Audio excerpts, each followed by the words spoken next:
If you've got a debit or a credit card, I need you to listen to this carefully because this one's going to hit close to home. Tap to Pay is a fast, easy, and convenient way to pay for things. It's also a fast new way to steal your money. Andres Tapia says he was tapped for $500 in fraudulent charges. I still to this day do not know how it happened.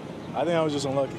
Somebody gets close to you, and they're literally wirelessly skimming the information on your phone or your card. People are waking up to see their checking accounts drain overnight, even though their cards never left their wallet. And I'm not talking about gas pump skimmers or data leaks. This is different. It's faster and a whole lot sneakier. It's called ghost tapping. Ghost tapping. Ghost tap credit card fraud. Ghost tapping. Ghost tapping. Ghost tapping. Ghost tapping scam. Ghost tapping. And it's the new way scammers are stealing your card info just by being near you. So there's no PIN, no swipe, no card in their hand.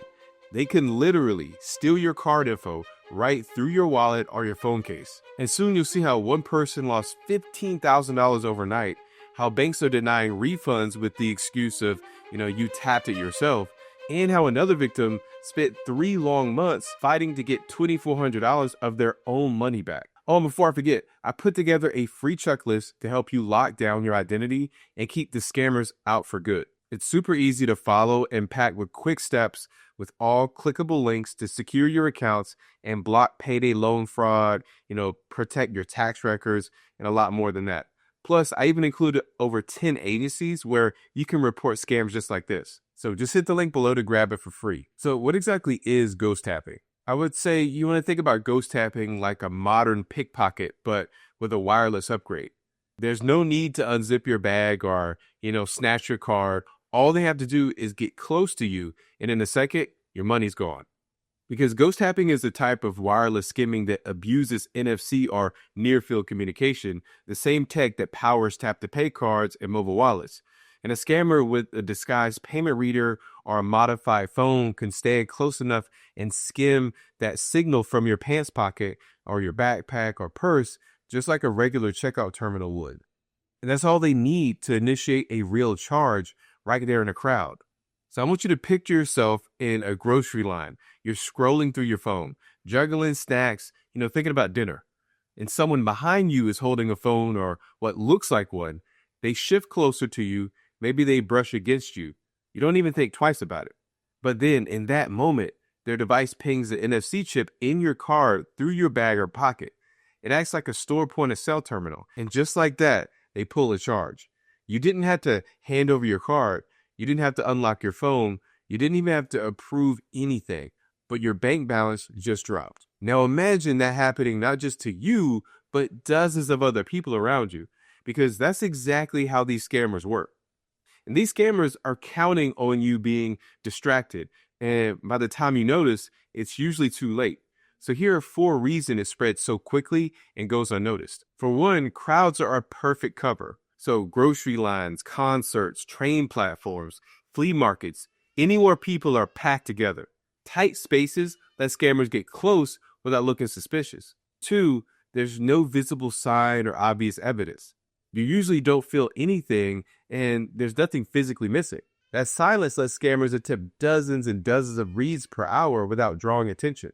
Then 3, they start with tiny test charges. So the first hits are often pennies or, a few dollars, just enough to confirm the card works. And then small amounts fly under the radar. So the big theft only happens after the test goes unnoticed. Then 4, your card never leaves your wallet because the card stays put. Victims assume it's safe. That makes the theft confusing and really infuriating and gives scammers more time to cash out before anyone notices. But listen, one victim found over $15,000 in ghost charges drained from their account while their debit card sat untouched in their wallet at home. Also, a man was hit for $500 and still has no idea how it all happened. Then another person in Missouri who lost $100 after being approached by a person carrying a handheld card reader. And these are not one-off stories. This is happening in busy everyday places with equipment that costs less than $100 and looks like an ordinary phone. And this scam is so widespread that it has multiple variations where scammers ask for fake donations too. They ask you to tap to support a cause, but never show the amount. So you tap and then you just lose your money. For example, in Chicago, Monica, a personal chef, was leaving a Whole Foods when two men approached asking for a small donation in memory of their brother who had died. She tapped her card for what she thought was $10, but her account was hit with $2,400 charges just seconds apart. She said that hardworking people who work hard for their money should feel like their bank is going to protect them. I didn't feel that. She was fighting her bank for 3 months before finally getting reimbursed. And then again in Chicago, two women, Estelle and Kelly, were approached in separate parking lots by people claiming to raise money for children's funerals. Estelle thought she was donating $10 and instead got hit for $3,000. And then Kelly believed she was giving $25 and was charged $2,500. And they told reporters that the person insisted that it had to be tapped to pay. And within a few seconds, they tapped my phone and it took $2,500. Also, both women filed police reports after their banks initially denied refund requests. You know, the scary part is that these stories are only a fraction of what's out there. So let's move on to the warning signs that you could see if you've been targeted. So the truth about ghost tapping is that most people don't realize it's happened until maybe days or even weeks later. The scammers count on that delay. So they count on the fact that you're busy and distracted and won't notice a few dollars slipping out here or there. So let's break down what those early red flags actually look like and how they feel in real life. So it often starts with small, random, let's say a $3.75 charge from a coffee shop you've never visited, or a 99-cent purchase from a store you don't recognize. You think, maybe it's a subscription fee. Maybe my wife or husband bought something. And listen, that hesitation is exactly what the scammers want. Those little microtransactions are test charges to see if your card is active and unflagged. So once that works, the real hit comes next. If you ever see something tiny and unexplainable, don't brush it off. It's the digital version of a burglar testing your door handle at night. Another thing you might see is faster than normal, balance drops on your checking or debit accounts. Debit card ghost taps hurt the most because that's your cash. It's not credit. You log in and see your balance isn't adding up. Maybe $80 is missing here, $120 there.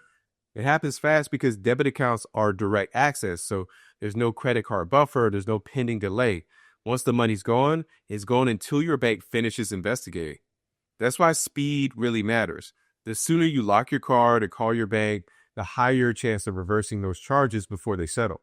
Another thing you want to watch out for is duplicate or repeated tap style transactions. So if you ever see multiple identical transactions from the same store within minutes of each other, that's not a glitch. It's usually a relay attempt. Scammers use software that repeats a successful tap and signals several times in quick bursts to maximize what they can pull before the fraud system notices. It's like a thief running back into your house 5 times before the alarm actually goes off. Now, if you spot something off, maybe a weird, $4.75 charge on a tap purchase from a city that you've never been to, here's exactly what you can do step by step before they can drain another dollar from you. First, you want to lock your card immediately. This one's obvious. So don't wait. Open your bank app and hit lock or freeze card. This stops new authorizations instantly, even if the scammer is standing at a terminal trying to use your credentials. If you can't access the app, flip your card over and call the number on the back. The sooner you do this, the higher the odds of blocking the next transaction. You also want to document everything. Think of this like gathering evidence before it disappears. And then you want to take screenshots of every suspicious charge and then note that timestamp and the merchant name and the exact amount. If you notice a pattern like 2 small test charges followed up with a larger one, document that sequence too. It helps banks and investigators trace the method they used. You also want to file a dispute and request replacement cards. So once the card is logged and the charges are documented, you want to call your bank's fraud department. Say something clear and direct like, I have an unauthorized tap and pay transaction on my account. Please freeze this card and then send a replacement immediately. You don't want to assume that the dispute will automatically remove the charges. You need to initiate it. Most banks will walk you through their process inside the app or by email confirmation. And if you have a debit card that was compromised, you want to act even faster. Debit card ghost taps hurt most because they pull straight from your checking balance. You're losing your own cash here, so it's not the bank's money you're losing. So you want to ask for a provisional credit while they investigate. Some banks will credit your account temporarily so that you're not left, struggling to pay bills. Also, if you have an auto payment or subscription set up tied to that card, like, maybe utilities or rent or apps, update them immediately. The last thing that you want is just a chain reaction of overdrafts while the bank sorts this out. You also need to reset your digital wallets and passwords. So if the fraud happened through, a mobile wallet like Apple Pay or Google Pay, even Samsung Pay, it's time to clean house. You want to remove every card from your wallet app and then change your main bank login and mobile wallet passwords. Then you can check your device list and see if there's any phones or tablets that you don't even recognize and then remove them right away. This is how you cut off the scammer's digital clone of your card. Then you want to file a police report. And I know it might sound like too much, but it helps more than you think. A police report creates a paper trail that strengthens your case with the bank and it speeds up reimbursements. So if you can, include those screenshots and merchant names and timestamps in your report. That documentation can help link your incident to even larger fraud rings. Now, if you want to protect yourself, here's a really quick checklist. For example, you can block wireless access by using an RFID or NFC blocking wallet or sleeve. Ideally, they want to be metal layered or a Faraday line. You want to search for those.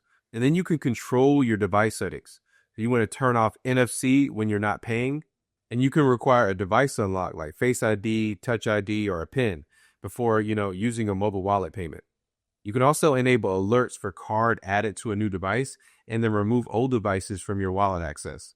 Then you want to monitor everything. So you want to turn on real-time transaction alerts for all charges, even small ones. You want to review your statements, I would say weekly, and dispute any test charges that are under $10. You want to look for that. Then you want to use the safest payment methods. I can't stress this enough. I prefer credit cards over debit in basically all transactions, especially tap to pay, because they have stronger fraud protection. You can also set PIN verification for contactless transactions if your bank allows it. And then you just want to be physically aware. Keep wallets in your front pocket or in zip compartments. You want to hold your purse in front of you when you're in a crowd or, a crowded line. You want to stay cautious, right, of strangers asking to tap for donations or quick payments. That's never a good sign. But listen, either way, I wish this case was all you needed to know to protect yourself from scams. Unfortunately, that's just not true today. Scammers are out here working overtime, coming up with new ways to drain people's accounts every single month. And that's exactly why I put together a playlist with all the biggest scams that you need to know about. We're talking sticky phone scams, shady credit card tricks, and even scams that banks won't warn you about. So don't wait until it's too late. Click on the playlist right here, right now to stay up to date and stay ahead of the scammers. Thank you for watching.